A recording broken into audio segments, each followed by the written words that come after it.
Hey YouTubers, it's Angela. It is my week 33 update. It's actually been a stressful couple of weeks for me. Uh, and before I get to the weight loss, I'm going to share a little bit about what I kind of alluded to before when I was talking about. I didn't know if it was me hormones releasing and things like that, or me just being craziness.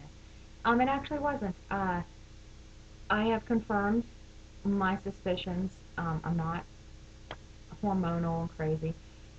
The unfortunate part is the situation is way worse than I had thought it was, and it has touched many lives. Um, what we're doing is this person doesn't know we know, and we are going to gather documentation and then present it with the proper authorities so this person has consequences for the actions that they chose to engage in. Um, but the sad part about it is we all need to play our cards close to our chest, and unfortunately, that means we have to be nice to this person. So when we see this person, um, I'm going to want to gouge this person's eyes out with litter openers, oh, like that to them and scream at them for just being subhuman. And I can't. Um, and we can't do anything till about the end of the semester. So I have that added stress. Uh, but he'll get his. Um, he may do it again in the future. I don't know. But at least he'll have some consequences for his actions that he's done to myself and a couple other people. Hopefully the other people don't break and let him know what's going on, because then um, I don't think that he will. I hate to use the word suffer, but suffer like he should. But anyway, um, so getting to the weight loss. Last week I was 264.1, and this week on Friday I was 256.7, which is 7.4 pounds. Now you may have noticed I told you the weights, which I've never done before. And the reason why is I had this epiphany of saying, I'm making this other person be open and accountable for his actions. I need to be open and accountable for my own. And part of that is, and I'm sure that I didn't hurt anyone by not telling them my highest weight and whatnot, but I haven't been as open as I needed to be. I haven't been as accountable and as much of a part of this community as I have gotten from it. So I don't feel like a hypocrite. And also to help me with coming to terms with this whole weight issue, I decided that I was going to share all of the weight, meaning not only how much I lose or gain each week, but also what my weight actually is. I know when I first started this journey as far as using YouTube, I looked for people who were larger. No offense to the people who are, have to lose 100 or a little over 100 pounds to get to their goal.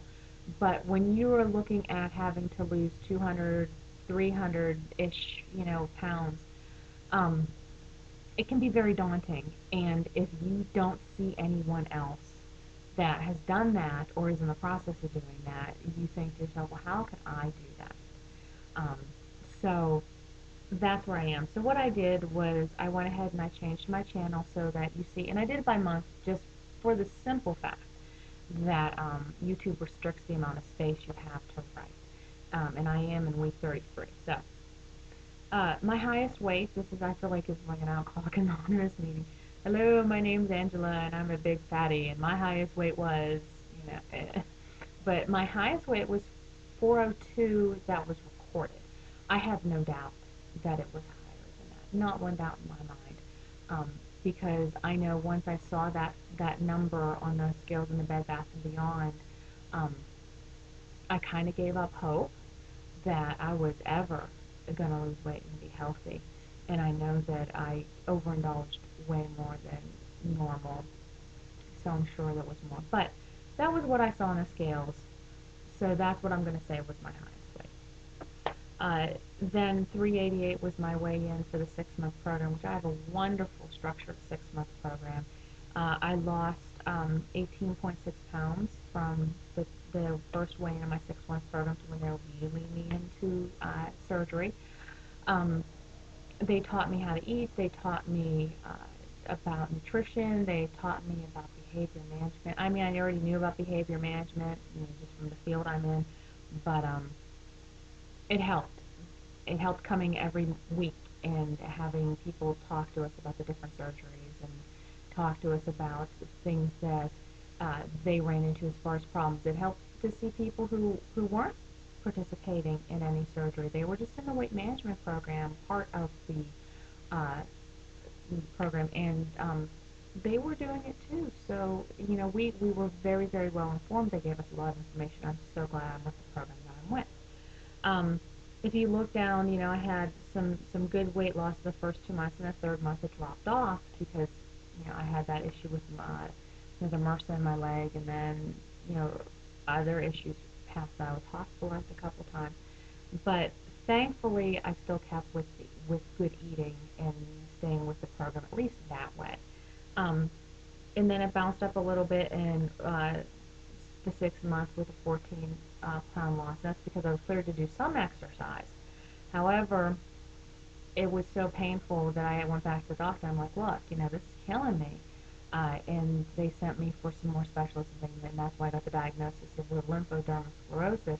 But they had to put me in a soft cast for 2.5 weeks so I could get measured for compression stocking so I would be able to exercise. So then I had 2.5 weeks of having to stay off my leg, basically, so that the swelling went down and they could see what the tissue was damaged and where everything was. I only had 4.6 pound loss. It bounced back up last month to 11.3 pounds because, I started getting active again. And like I said, for this week, it's 7.4 pounds. But I was 272.5 on the 18th of July. I'm 256.7 today. Well, that was Friday, so that was, I think, the 8th. So I'm probably going to have about a 20 pound loss this month. And I think it's a combination of the stress of what's been going on in my life as far as that person, as well as school starting. So I have that, and I've gotten back into a groove of exercising way more than I did before. So I think it's my body's shaken up a little bit. Unfortunately, because of the stress, and this happened to me before surgery too, it always affects how I feel as far as my stomach. When I get very stressed out and emotional and things like that, there are only some things that I can eat that don't upset my stomach. And I've actually uh, gone to a lot of the soft foods lately, back I think it's stage 2 eating, just for the fact that the stuff that I would heal myself with before surgery was of course horrible for me, um, and I can't do that. And but unfortunately, the proteins and stuff that I would normally eat now are too hard on my stomach because of the stress. So I'm still getting the nutrients I need to get, but I am not getting as much as I should, as much as I was before. So I think that had an effect. But I wanted it all to be out there because there's some very, very brave people that have helped me. Um, and I thank everyone on YouTube, whether you started out at 400, 500 pounds, or you started out, where I am now at 250. Um, you put yourself out there very openly, and I thought the least I could do was uh, do the same and try to help someone else out. Um, and I'm not proud of 402. Believe me, I am not proud of 402. But I'm looking at it as that was my kick in the pants to do something, and I was blessed to have been able to get this tool, and I've come very far since then, and I am proud of that accomplishment. Where I was at 402 is not where I am now as far as mentally, it's not where I am physically. So I'm not going to be ashamed of what is just part of my life, and it has made me the person that I am today. I wouldn't be the same person that I am today if I didn't struggle from 402 to where I am. If I stopped today, I mean, I wouldn't, it wouldn't be a tragedy, but the journey itself was worth the what it's given me as a person. So hopefully I can help someone else come to grips with that. And I think that's about it. So thank you all, and